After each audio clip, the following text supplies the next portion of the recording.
Good day, folks. This is Matthew Brownman here at Find the Warmth. We're still here, Madison 365. You can find us at Spotify, Stitcher, Apple Podcasts, and YouTube. Please hit subscribe, share, and all that fun jazz if you like it. Thanks for coming here today, folks. So today we're scooping back in a little bit to something relevant to Madison a bit, and this is body cams.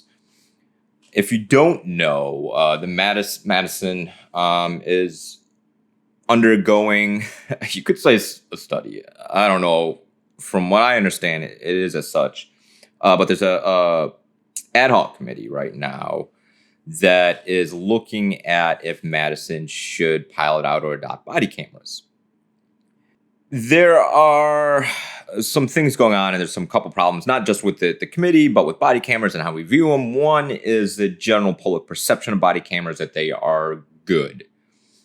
Well, how did it get that way? And two is some things that a former committee member that I spoke to told me. And I should also, full disclosure, I was an original member of this committee, but I had to resign for health reasons. But even then, there was some insight and some pretty early suggestions of how this would go, in that it is a freaking mess. My perception pretty early on was that the general group would have a hard time confronting their biases of body cams, particularly the early impressions that folks have had that body cameras are good, increase accountability, and so on and so forth. It seemed like there was a lot of ways that people were twisting and turning to find a way to end at the predetermined conclusion that Madison should adopt body cameras. It really felt like there were core folks on the committee lining up a process that was going to be the recommendation without fully reviewing the data. Some of it was just, some of it was even just open hand. Like on Hugo, somebody said we should, basically shouldn't reject body cameras from the outright without suggesting that we should reject body cameras, if that makes sense. Like this, it was on one side that we shouldn't reject them from the outright, right? While also not suggesting that the project should be set up for us to not, adopt them, right? That we should, like, we're here. It was anti-rejection, but not anti-pro acceptance. Sorry for some of the confusion, but that's kind of the problem, right? Is a setup to, well, we shouldn't just reject them from the onset without realizing that how they're setting it up was to push them down a path towards accepting them without a critical review or a really holistic review, particularly within a sociological analysis of these things, of where they fit. And those concerns have been realized. So we'll be walking through a few different things. One, insight into the workings of this committee, how it relates to Madison, as well as body cameras overall and what some of the most recent studies have shown about body cameras. There is a draft report that I was able to read. All this stuff is this isn't a secret thing. This is public records. Any kind of products of this stuff is public records, right? So I was able to see this report, and indeed the concerns of the former committee member were, as I was looking through it, were substantiated, in that the current concerns were that the report, at least the written aspects of it, weren't reflective of the data that it was citing, or misinterpreted the data that it was citing. And this is true. There are multiple examples of wrong information, wrong interpretation of information, and this person pushed forward a version of this, right, that may have landed on some of the same conclusions, set up some stuff but didn't misinterpret the data. And the reason why they resigned was because of what ended up being somebody wanted to say it has, these changes have to be done by Monday, instead of, a couple of weeks extension to make sure that the data is right and the interpretation is correct. So again, creating time constraints to make sure that the product isn't accurately reflecting the information is at best neglect of the job. and I say this as something that was also on the police policy and procedure ad hoc, is that we took it very seriously and that we wanted to produce the best product we can, which is part of why it took 5 years, is we didn't want to misrepresent any data. We didn't want to misrepresent the things that we were looking at. And even my understanding is that the community groups that they learned from were more institutional, less critical of police and policing, such as the Urban League and NAACP, which in my experience have taken a far less critical eye towards body cameras and less updated on the current data sets too. I've talked to leadership of these institutions, of these organizations, and let me tell you, they have failed to adequately interpret the data. We'll get to the data here in a second. So there's problems already kind of brewing. Now, I don't know what the final report is going to look like, so I'm not going to make an assumption and say that, the final report will accurately reflect this. It's just that a draft left a lot of concerns about interpretation of the data. It also raised concerns around exploration of cost, and I'm worried that it's going to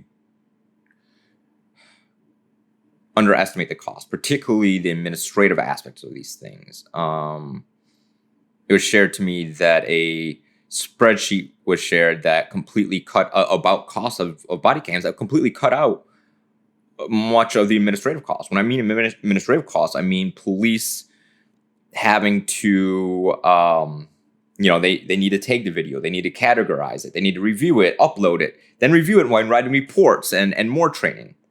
That expands out, paperwork, right? It expands out administrative costs of body cams, reduces that officer's ability to spend time patrolling, more time in office. And then that ends up meaning more administrative costs within the department and probably the expansion of administrative staff, non-police staff within MPD or any department that adopts these things. So there are real concerns about this. So let's review of what we know of body cameras. So body cameras, the main idea really arose out of the killing of Michael Brown, and that we didn't have footage of the killing. Well, maybe if there are body cameras, we'd be able to see this. In my view, this was a bad idea out of good intentions to help hold police accountable for the actions. So what do? Well, one step back. So the core ideas of why people felt or feel like body cameras are a good idea are increased police accountability, reducing the use of force or the amounts of times use of force is used, and transparency. The overall trend, now you can find outliers in every single one of these things, but the overall trend is the majority of the time, not all the time, but majority of the time, it does not increase police accountability. It does not reduce use of force, and it does not increase transparency. So let's explore why and what we know. There are early studies when body cameras were first implemented in 2015, 2016, that showed an initial reduction in use of force. Now, I must say that these studies weren't that scientific. They didn't have a control group. They didn't have they didn't divide the force up into control, those without body cameras and those with body cameras. It was just looking at immediate impacts. Now, as time has gone on, and in the last couple of years, there's been much more holistic, comprehensive, full-on, qualitative and quantitative research about body cameras. And what have we learned from, these studies or collection of studies? Well, in March 2020, George Mason University Center of Evidence-Based Crime Policy, they looked at about 70 other body-worn camera studies and published through June 2018. They found that cameras have not had statistically significant effects on most measures of officer and citizens' behavior or citizens' views of police. So it also doesn't, a fourth thing was building trust. So it hasn't built trust, it hasn't changed things. And it also showed that within that there was no statistical significant change in use of force either. Some studies showed it lowered, some said it stayed, some showed increased. Basically, it's beyond unclear, but when you pull out and start kind of aggregating all the data together, right? On the aggregate, on the macro, there is no statistically significant impact of body cameras when it comes to reducing use of force. So the early data was an outlier, right? And then as we collecting more information, we started seeing the trend. Now there might be individual examples, smaller examples that show this, but overall, so that this means that the more body cameras that are in use, the longer they're in use, things will, potentially, right, early on, you might see a decrease, but in general, eventually it'll even out and you won't see a decrease in use of force. But what this study has also found, and other studies afterwards have described an unanticipated result of the cameras, officers have increasingly valued them as a tool for evidence collection and protection. Or prosecution, sorry. So this leads to more prosecution, not against police officers, but against citizens, residents. It seems prosecutors use this footage to take on attach additional charges. Most of the time, these are petty charges, fines, and things like that. So what does this mean, and particularly in a social context when we think about race? Well, we already know that Black people are more criminalized than other folks when crime across races are pretty equal. We also know that about around 90% of trials of criminal cases never go to trial. They end in plea deals. And how do plea deals work? So prosecutors say, we'll take off these charges if you, or reduce this charge if you plead to this charge, which means reduce time or fine or things like that. So when you tack on these extra charges, it means that the plea deal will end up being higher if you don't already tack on these charges. So again, it's going to increase criminalization and increase, we already know who is going to be the target of these things. And some folks might think, well, this is good, they committed crimes, but if you're taking an informed view and sociological view of our justice system, is that it's what one design is supposed to do, and that is over-criminalization of Black and brown bodies, as well as if you are in poverty, and making it very hard to navigate this stuff. So you further criminalize things like poverty, further criminalize things like being Black and brown, and push things that might not necessarily have been there to effectively ruin somebody's life. And you say, well, don't break the law. But again, these things are complicated, and honestly, screw you if you think these things. I'm not really here to debate with you about the merits of, at least at this moment, of abolition in these institutions that were designed to be racially oppressive, and they were. You can't look at the history of these institutions in this country without realizing they were designed to be racially oppressive, or at least honestly look at these things. And that's what they're designed to do, and that is exactly what they do. We have the data backs this up. Also, in the Urban Institute found that body camera use doesn't lead to more transparency, specifically with the ability for police to withhold the videos in ongoing investigations. It becomes just another form of red tape, another form of things they can collect or bury, and something that's hard to access. Also, there's potential for edits or turning things off, so it doesn't really even do that. But there's even a larger aspect to this. From the Anderson Review in UCLA, at UCLA in 2019, researchers published in Proceedings of the National Academy of Sciences of the United States of America indicates there may be an implicit bias how video from body cameras is perceived in legal proceedings. It found that when third parties, think jurors, are tasked with forming an opinion of an officer's intent, they are less likely to form a negative opinion when they can't actually see the officer's body.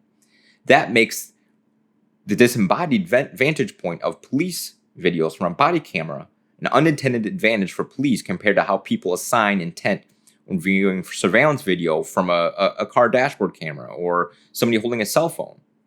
Upturn also demonstrated this in what they call the illusion of accuracy. And there's some other videos of this, of not just this, but how body cameras can misinterpret events, on how something can be seen as more chaotic or violent than it actually is, and may not actually be chaotic or violent. From you get this first person view, it becomes, like an action camera when you're watching like a James Bourne movie, and it can interpret a very narrow scope of video. So think about that parable of blind men touching an elephant at different parts, thinking they're describing something different. One's touching the trunk, one's touching a foot, one's touching the tail, one touching the body. But as they think each thinks they're describing something different and not the same thing. Body cameras are a very, very narrow scope. So that when you pull out and see something different, you might really see something different when you pull out and see it from around and see the whole view. So it creates a variety of different forms of bodies when we see it. So it's not an objective form, let alone there's really no such thing as being objective, but it's not at all a neutral or objective form of observation. On top of that, again, is also the costs of already ballooned police budgets, many taking up between 25 to 40, 50% of cities' annual operational budgets. Currently, already, police aren't defunded or underfunded at all. At all. If they tell you that, they are lying. So these things aren't cheap. Just like on the tech end, when you're talking about protection of data, protection, privacy, you're talking about storage, and just those ends, it's not cheap. And then you tack on the time costs, the staffing costs, the administrative costs that get built into annual, get even more built into annual operational budgets. It means that you're going to have to expand your administrative staff. And boom, boom, boom. So it's just, it ends up becoming this tool for police to prosecute, to put more charges on folks, that doesn't necessarily hold police more accountable, doesn't create more transparency, doesn't reduce use of force, and is expensive and adds on top of costs.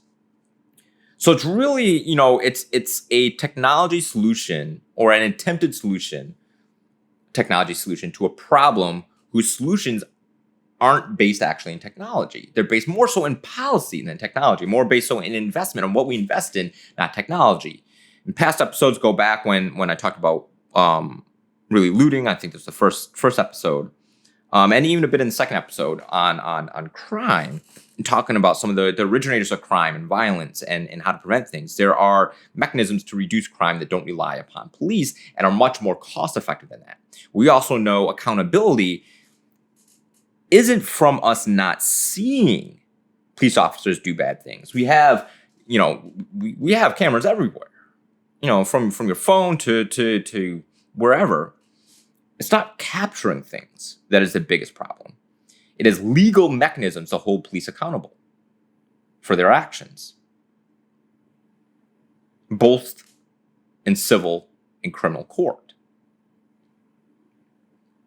as well as just basic HR stuff, right? So some of the stuff that's, these are legal things. Police unions are overpowered and help prevent these things. So you can't, even if we see something that we might think is wrong, we can't actually hold them accountable. So again, that doesn't do anything.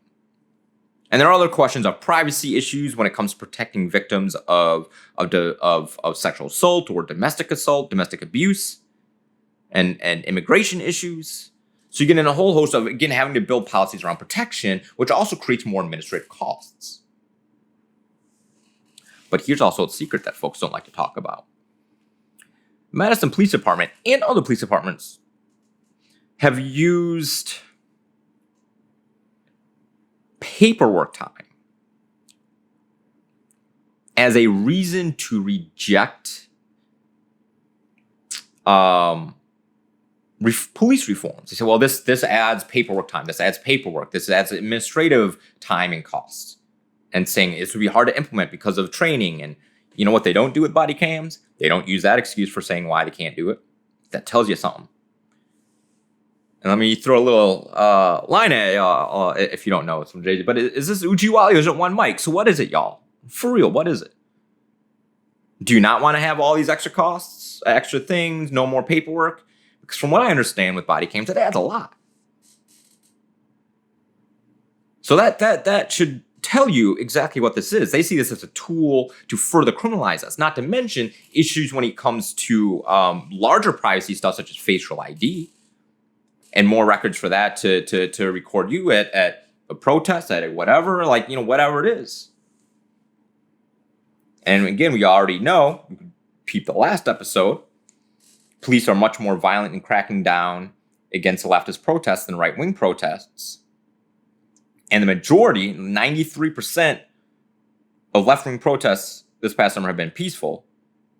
And even when, much more likely, 2-3 more times more likely to initiate the violence, police initiate the violence at these protests when they're peaceful than versus right-wing.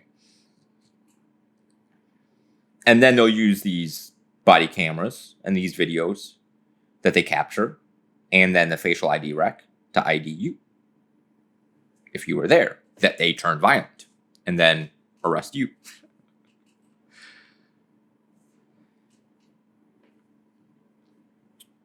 But yeah, and this is the thing also, is that there are ways to implement body cameras that reduce these risks. Privacy protections for civilians. There's some stuff from the Urban Institute here, right? Talking about policies about when officers should turn them on, turn them off. If and how provide the public with access to recordings, cost of store, and the footage collected by cameras, push that out there. And we need to ask questions of, the Urban Institute further asks, beyond fostering transparency and trust, how will the footage be analyzed to improve police practices? That needs to be built in there. Will the public be comfortable with body camera technology expanding from simply recording interactions to eventually providing officers real-time information about interactions? Again, this is facial recognition, infrared imaging, deception detection, and object recognition. And how often will single body cam recordings misrepresent what actually occurs during an incident? They're saying this is a question that needs to be asked and answered in these policies. So you can build these questions in and build it out, but again, that balloons the cost. It balloons, the more robust policies, it increases costs and training and operational procedures. So then what it falls down upon is that, well, yes, there are going to be some moments where a body cam would have been helpful. We've seen this with Baltimore PD in busting up officers that were planting evidence. But those moments are few and far in between. Again, those are outliers, not the trend. Overall, what we get is something that is far too expensive for the potential benefits of transparency and accountability, and it doesn't reduce use of force. So it just becomes an expensive toy for police to have to improve prosecution. It is one of those things that, again, in a vacuum might be a good idea, but in the context of a racist policing system, a racist justice system in a racist country, with law enforcement already having balloon budgets and a ton of toys to play with, like facial recognition, with a prison population that is the largest in the world and the largest per capita in the world, this is not the path forward. This is not how we move or operate when it comes to holding our police accountable. Maybe down the line, like 50 years, I don't know.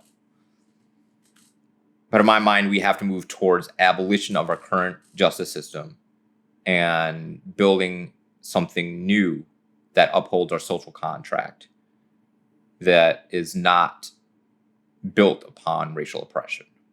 That is our really only path forward. Because let me tell you, these body cams aren't going to get the Nazis out of our police. It's just not. So really it comes down to just saying no to these things. They're not worth the cost. And the city is already tight on budget as it is. So why do we need to put more into one of, if not the largest single budget item within the city's annual operational budget? It might be transportation right now, but it's definitely top two. Why? If it's not going to do the things that we think it will. So look at this report with a critical eye, as it doesn't seem it is based in the reality we exist in, and it doesn't seem like it'll be accurately represent the data put forward. And if it has to happen, then make sure there are massive steps to ensure your safety and privacy, and making sure that there isn't abuse of these things, making sure that they can't turn them off when they're about to do something dirty, making sure that there's consequences built in if they do these things. So this will be coming forward this spring, and best, this is going to be pushed forward by some of the so-called pro-police folks on the council. Folks that, I don't know, again, they'll spew a bunch of BS about this. And I mean, it is a bunch of BS. So we just need to reject these things. It's really that simple. It's just not what a lot of folks thought it was going to be. Myself at one point too. I used to be in favor of body cameras, and after the last few years, I've shifted after reviewing the concern, just down the line, everything I just went through here, right? I changed my mind when I looked at police and this tool in the context of our society and in the context of what they do and don't do. And I hope our Common Council and anybody out there will as well. These just aren't what we hoped. That is it. Thank you for coming to Finding the One for Our Son here at Madison 365. I'm Matthew Brown, your host. You can find us on Spotify, Stitcher, Apple Podcasts, and YouTube. Please hit subscribe, like, 5 stars, all that fun jazz. Please pay, please. Share with folks if you find it informative and interesting. Go back and listen to past things if you like to learn about other such topics around policing, criminal justice, race, class, riots, coups, all those fun things. Depends on who you talk to, but still. Again, stay safe, mask up. It is continuing to be dirty out there. We currently, as of within the last, 24, 48 hours, surpassed the amount of combat deaths that we had during the entirety of World War II. With our COVID deaths. So for real, stay safe out there, folks. Thanks, have a good one, and hopefully see you next week. Bye.